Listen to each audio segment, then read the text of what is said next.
আজকে আপনাদের সামনে একটা নতুন কেস উত্থাপন করব। এটা একটু দেখবেন।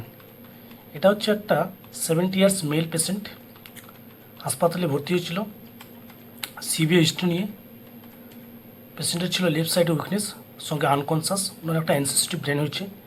তাহলে এই এনসিসিটিভ ব্রেইনে যে ফাইন্ডিংসগুলো দেখতে পেয়েছি আপনাদের সঙ্গে একটু আলোচনা করি। এটা যেটা দেখতে পাচ্ছেন এটা হচ্ছে রাইট সাইড, এটা লেফট সাইড ব্রেন। এটা হচ্ছে ওনার রাইট থ্যালামো ক্যাপসুলার রিজন। তাহলে এই রাইট থ্যালামো ক্যাপসুলার রিজনে আমরা যেটা দেখতে পাচ্ছি এটা হচ্ছে ওনার একটা ইল ডিফাইন্ড হাইপার ডেন্সিটি। এই যে সাদা রঙের যেটা দেখতে পাচ্ছেন এটা হাইপার ডেন্সিটি, এটা হচ্ছে অ্যাকচুয়ালি ব্লিড। এই ব্লিডটা কিন্তু এখানে আপনার সাদা দেখাচ্ছে। এটা হয়ে গেলো রাইট সাইড, এটা হলো লেফট সাইড। তাহলে এটা হয়ে গেলো আমাদের রাইট থ্যালামো ক্যাপসুলার রিজন পুরোটাই। ঠিক আছে, এরপর আপনাদের দেখাচ্ছি যে brain right side left side এদিকে যেহেতু পুরো ব্লিড আছে, ব্লিড হওয়ার কারণে কিন্তু ব্রেন একটা মিডলাইন শিফট হয়ে গেছে টুয়ার্ড দি লেফট সাইড, অর্থাৎ ডান দিকের তুলনায় বাঁ দিকে কিন্তু ব্রেনটা কিছুটা হলেও শিফট হয়েছে।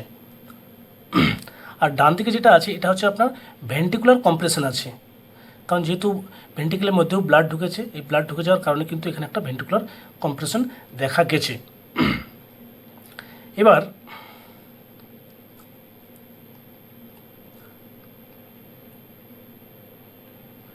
তার এই ব্লিড যেটা আছে এই ব্লিডটা জেনারেলি সঙ্গে ওনার কিন্তু ল্যাটারাল ভেন্টিকেল আর লেফট অ্যান্ড রাইট ভেন্টিকেল সঙ্গে হচ্ছে ফোর্থ ভেন্টিকেলও কিন্তু ব্লিড এনহ্যান্স করেছে। তো পরিশেষে এই এনসিসিটিতে যদি বলা যায় যে ইমপ্রেশনে কী আছে, তাহলে ইমপ্রেশন রয়েছে acute right thalamo capsular bleed,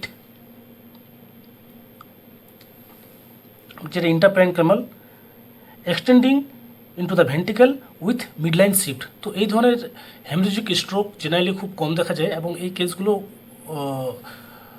মানে রেয়ার থেকে রেয়ারেস্ট বলা চলে। সুতরাং যাদের হাইপার টেনশন রয়েছে, যাদের পরিবারে কেউ না কেউ হাই ব্লাড প্রেশার পেশেন্ট রয়েছে, আপনারা কিন্তু অবহেলা করবেন না। যে কোনো ডক্টরের পরামর্শ অবশ্যই ওষুধ নিয়মিত খাবেন এবং নিয়মিত কিন্তু বিপি চেক করবেন, কারণ গ্রীষ্মকালের তুলনায় শীতকালে মানুষের স্ট্রোক হওয়ার প্রবণতা খুব বেশি এবং এই ধরনের স্ট্রোক হলে কিন্তু যে কোনো পরিবারের ক্ষেত্রে একটা বেদনাদায়ক হয়ে দাঁড়ায়। তো তাই আপনাদের কাছে এই একটা নতুন কেস নিয়ে আলোচনা করলাম। আশা করি যদি আমার এই ভিডিও ভালো লেগে থাকে আপনারা অবশ্যই লাইক, কমেন্ট অ্যান্ড শেয়ার করে অন্যান্য বন্ধুদেরকে দেখার সুযোগ করে দেবেন, যাতে মানুষ স্ট্রোক এবং হাইপার টেনশন সম্বন্ধে সচেতন হয়, অবগত হয়। Thank you.